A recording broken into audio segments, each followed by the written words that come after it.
Bon après-midi, très chers Africains. Je ne suis pas un journaliste sportif, je ne suis pas un chroniqueur du sport.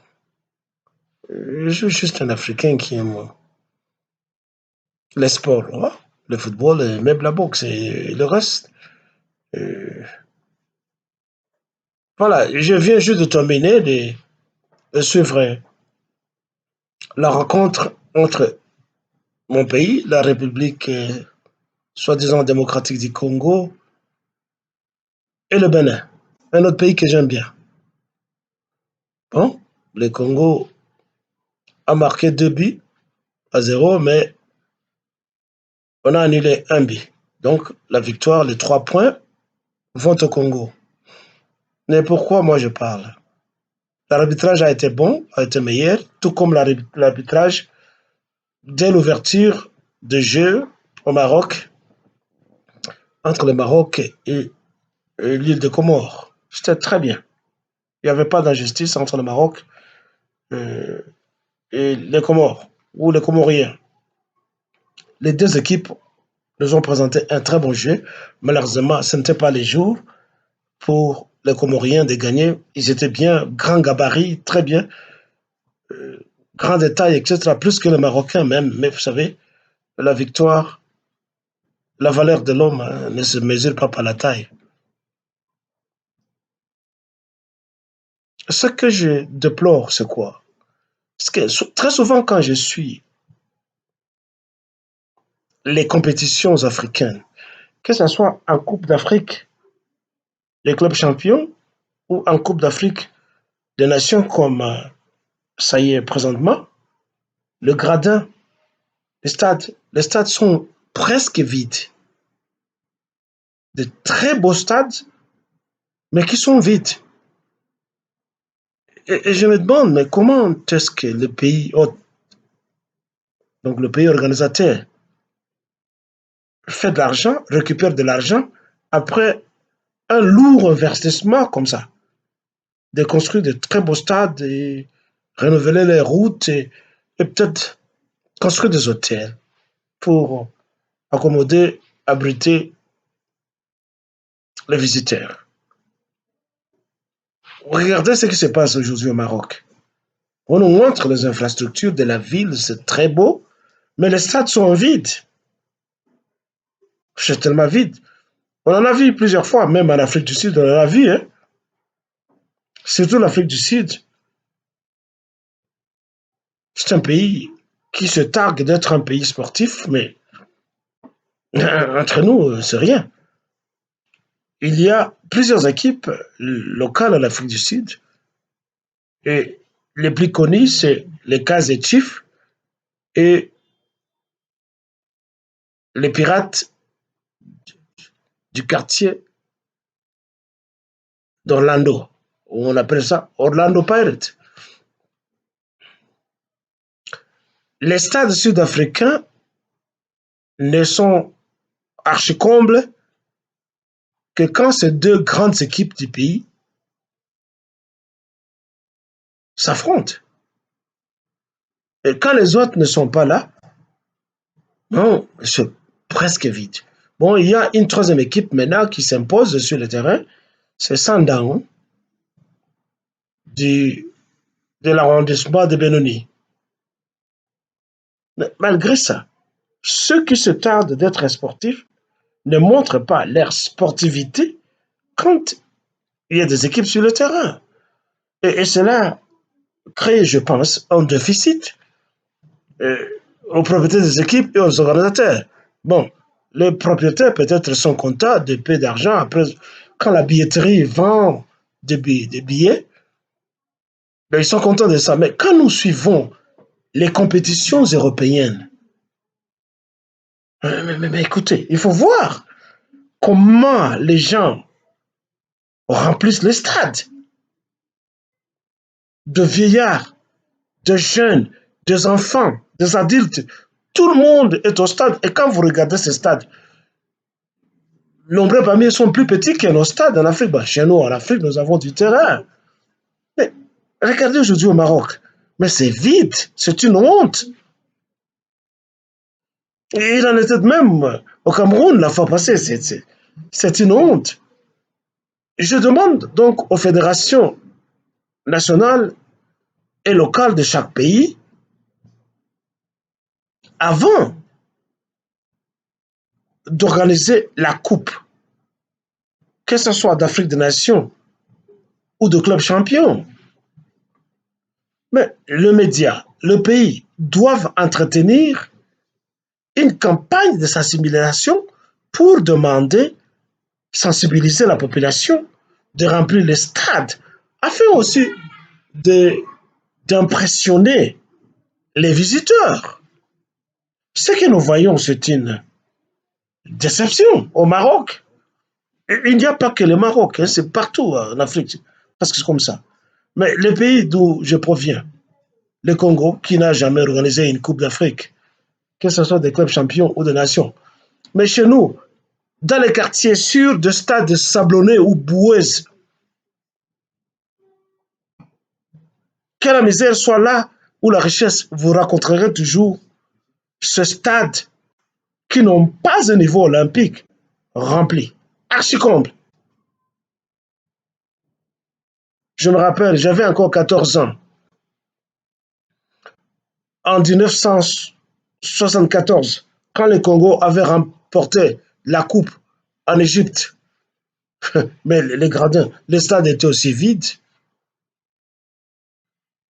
J'impute la faute aux fédérations qui ne sensibilisent pas leur population à travers les médias. Je ne dis pas que ça doit être une obligation. Les gens vaquent à beaucoup de besoins, mais quand il s'agit d'une période estivale où les gens doivent euh, se réjouir avec des compétitions pareilles, il faudrait, coûte que coûte, que la population locale remplisse le stade. Ça ne doit pas seulement être comme ce qu'on voit à la musique. C'est une honte pour le Maroc. C'est une honte pour l'Afrique, comparativement à d'autres pays. Nous avons vu la Coupe, excusez-moi, du monde en Russie la fois passée, il y a presque 4 ans. Comment les stades iconiques de la Russie étaient remplis de fonds en comble. Mais alors, qu'en est-il de nous, les Africains? Qu'est-ce que nous faisons? Nous préférons rester à la maison et suivre l'en direct grâce à la magie technologique, mais c'est une honte. C'est une honte. Et pour terminer, je m'adresse aux Arabes. Bon, je sais que tout le monde qui est en Afrique du Nord, la Mauritanie, le Maroc, la Tunisie, l'Égypte, la Libye, tous ne sont pas des Arabes. Je connais très bien l'histoire des Amazighs, des Peuls et de tout le monde qui était là et des morts qui sont en Mauritanie, qui donnent l'étymologie du nom Mauritanie, que vous tous, vous n'êtes pas des Arabes. Regardez, je vous montre l'écran de ma télévision, le stade est vide. Les joueurs jouent devant les chaises vides. Mais s'il s'agissait, vous les Arabes, s'il s'agissait de la prière du vendredi, de mosquée, qu'un imam venait là-bas et disait Allah Akufioto, et il voulait venir prier, tout le monde viendrait là-bas. Mais c'est le sport. Vous avez tous des ministères des sports qui renfluent de l'argent dans les caisses de l'État, de vos États. Vous avez organisé cette compétition. Pourquoi? Pour montrer quoi? Montrer l'architecture de vos maisons. Les Africains viendront rester dans vos maisons. Vous, les Marocains, vous, les Arabes, vous, les musulmans, vous devez faire un effort de commencer à vous africaniser, parce que vous êtes une bande d'hypocrites. Vous appartenez à la Ligue arabe, entre-temps vous êtes en Afrique, vous devez savoir que les terres sur lesquelles vous vivez ne vous appartiennent pas. Vous avez volé, vous avez conquis toutes ces terres. L'Égypte, la Tunisie, le Maroc, la Mauritanie. Où vous êtes, le Soudan, etc. Vous avez la carte d'Afrique où vous, les soi-disant blancs du Moyen-Orient, sont basés. Vous devez vous africaniser. Si vous ne voulez pas être des Africains et appartenir à la Ligue arabe, quittez nos terres. Allez chez vous, d'où vous êtes venus, d'où sont venus vos ancêtres. Parce que vous n'allez pas falsifier l'histoire. On le dit souvent, on ne peut pas servir deux maîtres. Ou vous servez l'islam, les Arabes, Mohamed, ou vous servez l'Afrique. Si vous êtes en Afrique, que c'est l'Afrique qui vous nourrit, mais permettez-moi de vous appeler mes frères, mais soyez des Africains. Africanisez-vous. Cessez l'orgueil que vous avez.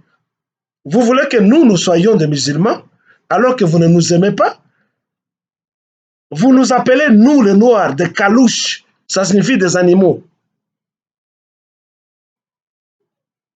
Mais une chose est vraie. Si pas beaucoup de choses sont vraies, que je vous le dise, nous sommes tous des êtres humains. Que vous soyez parvenus d'autres planètes, ce que nous appelons les extraterrestres, que vous parveniez réellement de la Terre, l'histoire, l'anthropologie, la science, la biologie, la génétique prouvent que la planète Terre a été remplie seulement par l'homme noir. Et vous, qui vous prétendez avec votre peau que vous êtes supérieur, vous êtes des dérivés des noirs. Bientôt, il y aura un nouvel État qui va naître tout près de la Nouvelle-Zélande, de l'Australie, qui va devenir une nouvelle nation, un nouveau pays des Nations Unies, membre des Nations Unies. Je ferai une vidéo sur ça. Très loin de l'Afrique, mais qui est rempli de noirs. Et vous n'avez pas écrit ça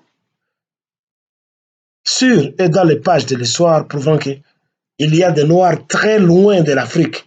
Les noirs n'ont seulement pas habité en Afrique, ils sont partout à travers le monde, même si vous nous zigouillez, mais vous n'allez pas exterminer ce que vous n'avez pas créé. Je parle de créer parce que vous croyez en Dieu. Moi, je ne crois pas en Dieu, je ne crois pas en Allah. Bientôt, une petite île va naître qui deviendra un pays membre des Nations Unies. Africanisez-vous et cessez de croire que vous êtes supérieur. Je disais donc, il y a quelques éléments qui font la communauté de l'être humain. Vous avez faim, le noir a faim. Vous avez soif, le noir a soif. Vous avez les besoins, tous les besoins naturels, humains, le sexe, vous les avez. Nous également. Vous dormez, nous dormons. Vous tombez malade, nous tombons malades. Vous mourrez, nous mourrons. Vous naissez et vous grandissez, nous conjuguons les mêmes verbes. Et alors, où se trouve votre supériorité quand en Tunisie, au Maroc et partout, les gens meurent et vous dites non, les noirs et le soi-disant blanc ne peuvent pas être enterrés dans un même cimetière. Donc, vous continuez avec votre racisme même après la mort. Vous êtes une bande, vous les Arabes et les musulmans, d'idiots. Et je vous dis tout ceci pour les Congos de Lumumba, de Kassavubu, de Kimpavita, de Pierre Moulele, de Simbo Kimbango, du panafricaniste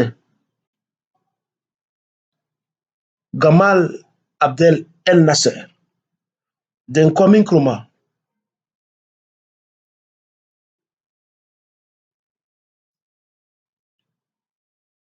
de tous les Africains qui se battent comme Ibrahim Traoré, comme du président du Mali, comme du général du Niger, de Sékou Touré, d'Engarta Tombalbaye